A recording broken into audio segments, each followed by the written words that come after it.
Hello everyone, welcome back to my YouTube channel. आप सभी के बहुत ज़्यादा कमेंट आ रहे थे प्रधानमंत्री सूर्य घर योजना को लेकर, तो इन सभी कमेंट का आंसर आपको इस वीडियो में मिल जाएगा। जैसा कि सबसे पहला क्वेश्चन है कि इस योजना का नाम क्या है, तो यह हमारे अधिकारियों ने बात की है अक्षय ऊर्जा के अधिकारियों से, मतलब इस योजना के अधिकारियों से, तो उनका हमको ये चैट मिली है। ठीक है, तो इस योजना का नाम क्या है, तो अक्षय ऊर्जा से इसका आंसर आता है कि इस योजना का नाम पीएम सूर्य घर योजना है, पीएम सूर्योदय योजना नहीं। ठीक है। सेकंड क्वेश्चन है कि क्या यह योजना 8 मार्च को समाप्त हो रही है, तो बिल्कुल नहीं। इसका आंसर यह है कि यह एक भ्रामक जानकारी है। वास्तव में पोस्टल डिपार्टमेंट को 8 मार्च तक सर्वे करने की जिम्मेदारी दी गई है, लेकिन इसका योजना समाप्ति से कोई संबंध नहीं है। वास्तव में योजना आगामी निर्देश मिलने तक अनवरत जारी रहेगी। ठीक है। थर्ड क्वेश्चन ये था कि इस योजना में लगभग 1 करोड़ घरों पर मुफ्त में सोलर सिस्टम लगाया जाएगा। क्या ये पब्लिक क्वेश्चन करती है, तो इसका आंसर यह है कि ऐसा बिल्कुल नहीं है, बल्कि इस योजना में सब्सिडी दिए जाने का प्रावधान है। यह सब्सिडी 1 किलोवाट का सिस्टम लगाने पर 30,000 रुपये, 2 किलोवाट का सिस्टम लगाने पर 60,000 रुपये और 3 किलोवाट का सिस्टम लगाने पर या उससे अधिक क्षमता का सिस्टम लगाने पर अधिकतम 78,000 रुपये की सब्सिडी मिलेगी। ठीक है। अगला फोर्थ क्वेश्चन है कि क्या इस योजना में उन्हीं उपभोक्ताओं को शामिल किया जाएगा जिनकी वार्षिक आय 1.5 लाख रुपए से कम है, या जो बीपीएल परिवार से संबंधित हैं, या जिनके पीएम आवास योजना में घर बने हैं। तो इसका आंसर यह है कि वार्षिक आय या आर्थिक स्थिति का ऐसा कोई क्राइटेरिया नहीं है। किसी भी आय वर्ग का व्यक्ति यह सिस्टम लगवा सकता है। ठीक है। पांचवा क्वेश्चन है कि मेरे घर में 300 यूनिट से ज़्यादा बिजली का बिल आता है, तो क्या मैं इस योजना का सिस्टम लगाने का पात्र नहीं हूँ, तो इसका आंसर यह है कि ऐसा बिल्कुल नहीं है। किसी भी खपत वाले उपभोक्ता इस सिस्टम को लगाने के लिए अप्लाई कर सकते हैं। सिक्स्थ क्वेश्चन है कि मेरी दुकान फैक्ट्री में बहुत ज़्यादा बिजली बिल आता है, तो क्या मुझे इस योजना से सिस्टम लगवाने के लिए सब्सिडी मिलेगी, तो इसका आंसर है कि यह योजना सिर्फ आवासीय उपभोक्ताओं के लिए है, अर्थात घरों में लगे हुए घरेलू मीटर कनेक्शन के विरुद्ध सोलर सिस्टम लगाया जाना संभव है। केंद्र सरकार घरेलू कनेक्शन पर ही अनुदान दे रही है, कमर्शियल कनेक्शन पर अनुदान दे नहीं है। ठीक है। फिर भी आप अपने कमर्शियल कनेक्शन पर सोलर सिस्टम लगाकर अपने बिजली बिल को कम कर सकते हैं। यह काफ़ी लाभदायक है। इसके बाद अगला क्वेश्चन हमारे सामने आया है कि मेरे घर में बहुत बड़ी छत है, क्या मैं अपने रूफटॉप पर एक बड़ा सोलर सिस्टम लगाकर उससे बनी बिजली एमपीईबी को बेचकर कमाई कर सकता हूँ, तो इसका आंसर है नहीं। यह योजना आपके बिजली बिल को कम करना अथवा शून्य करने के लिए है, इसके माध्यम से कमाई करने के लिए नहीं। फिलहाल ऐसा कोई प्रावधान नहीं है जब आपको आपके द्वारा एमपीईबी को भेजी गई बिजली के बदले में पैसे प्राप्त होंगे। हाँ, बल्कि आपका बिजली बिल नेगेटिव में ज़रूर हो सकता है, और आपकी जो खपत है, खपत से ज़्यादा बड़ा सिस्टम लगाना इसलिए भी लाभदायक नहीं है क्योंकि विद्युत विभाग आपके घर पर बनी अतिरिक्त बिजली पर लगभग 2 रुपये प्रति यूनिट क्रेडिट देता है। ठीक है। आठवां क्वेश्चन यह है कि मैं अपने घर में 2 किलोवाट सिस्टम लगाना चाहता हूँ, लेकिन मैं निकट भविष्य में एसी खरीदने की सोच रहा हूँ। क्या यह सिस्टम उसका लोड भी उठा लेगा, तो इसका आंसर है कि यह सोलर सिस्टम आपके घर के उपकरणों को चलाने के लिए नहीं है, बल्कि दिन भर में प्रति किलोवाट 4 यूनिट के मान से बिजली बनाकर घर में सप्लाई करने या उसे एमपीईबी को वापस भेजने के लिए है, ताकि आपका बिजली बिल कम या शून्य हो सके। अब 9वां क्वेश्चन है कि क्या मेरे घर में सोलर प्लांट लगने के अगले महीने से बिजली बिल आना बंद हो जाएगा, तो ऐसा बिल्कुल नहीं है।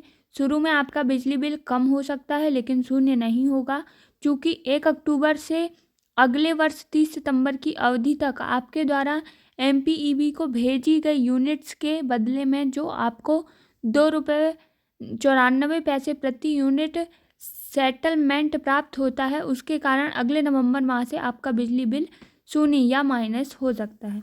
ठीक है। 10वां क्वेश्चन था कि मेरे एक परिचित ने कुछ समय पहले सोलर प्लांट लगवाया था, तो उसका तो आज भी बिजली बिल आ रहा है। ऐसा क्यों? तो बिजली बिल शून्य या ऋणात्मक होगा आपके द्वारा किए गए बिजली के उपयोग और इंस्टॉल किए गए सिस्टम की क्षमता पर निर्भर होता है। यदि आपके कंजप्शन पैटर्न के हिसाब से आपका सिस्टम 5 किलोवाट का होना चाहिए, आपने 2 या 3 किलोवाट का ही सोलर प्लांट लगवाया है, तो फिर आपका बिजली बिल उसी हिसाब से कम होगा, शून्य नहीं होगा। ठीक है।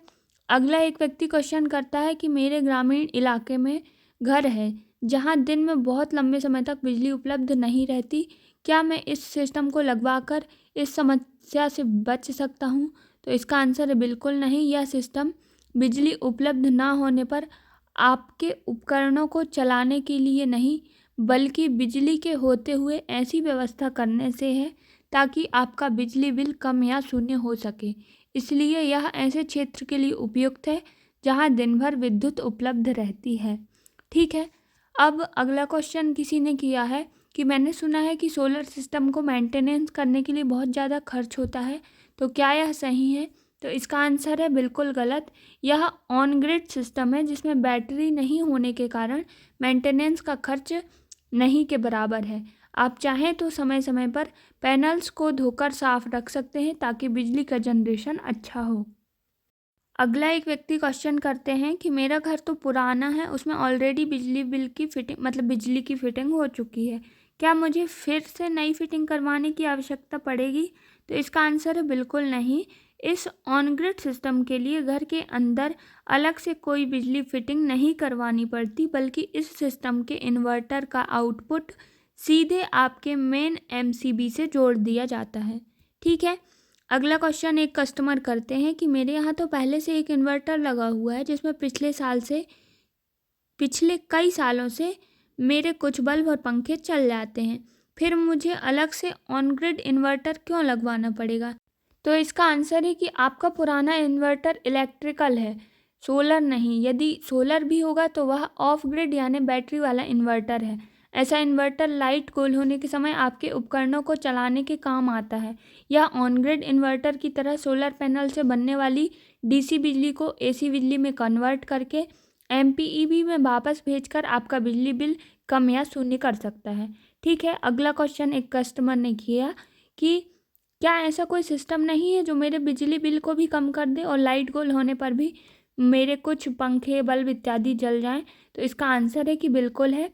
उसे हाइब्रिड सिस्टम कहते हैं। यह ऑन ग्रिड और ऑफ ग्रिड दोनों की संयुक्त विशेषता वाला सिस्टम होता है, लेकिन इसकी लागत भी अपेक्षाकृत रूप से अधिक होती है और बैटरी इत्यादि होने के कारण इसका मेंटेनेंस भी करना पड़ता है। ऑन ग्रिड की तुलना में हाइब्रिड इन्वर्टर की एफिशिएंसी भी कुछ कम होती है। ठीक है। अब अगला क्वेश्चन एक कस्टमर करते हैं कि इस ऑन ग्रिड सोलर सिस्टम का जीवन काल कितने समय का होता है, अर्थात कब तक काम करता रहता है? तो इसका आंसर है कि एक ऑन ग्रिड सिस्टम में सबसे ज़्यादा पैसा सोलर पैनल पर खर्च करना होता है, जिस पर कंपनियां 25 से 30 वर्षों पर परफॉर्मेंस वारंटी देती है। इसके अलावा इन्वर्टर पर भी 8 से 10 साल की वारंटी मिलती है। हालांकि ये उपकरण इससे अधिक समय तक काम कर सकते हैं। स्ट्रक्चर एवं अन्य सामग्रियों का जीवन काल उनकी गुणवत्ता पर निर्भर करता है। ठीक है। इसी तरह से आप आने वाले और क्वेश्चन भी देख सकते हैं, क्योंकि अगर मैं पूरे क्वेश्चन के आंसर आपको बताऊंगी तो वीडियो काफ़ी लंबा होने वाला है, इसलिए आपको स्क्रीन में सभी क्वेश्चन दिख जाएंगे। नॉर्मली आप उनके एसएस लेकर स्क्रीनशॉट लेकर भी रख सकते हैं और उन्हें देख सकते हैं। ठीक है। तो मैं आशा करती हूँ कि आपको आपके सभी क्वेश्चंस के आंसर मिल गए होंगे। अगर इसके बाद भी आपका कोई क्वेश्चन रह जाता है या आपसे कोई कस्टमर पूछता है तो कमेंट करें, मैं उनका आंसर आपको ज़रूर दूंगी। आशा है कि आपको ये वीडियो अच्छा लगा होगा। अगर आपको ये वीडियो अच्छा लगा, यूज़फुल लगा तो वीडियो को लाइक करें और चैनल को सब्सक्राइब ज़रूर करें। वीडियो देखने के लिए आप सभी का बहुत बहुत धन्यवाद। Thanks for watching.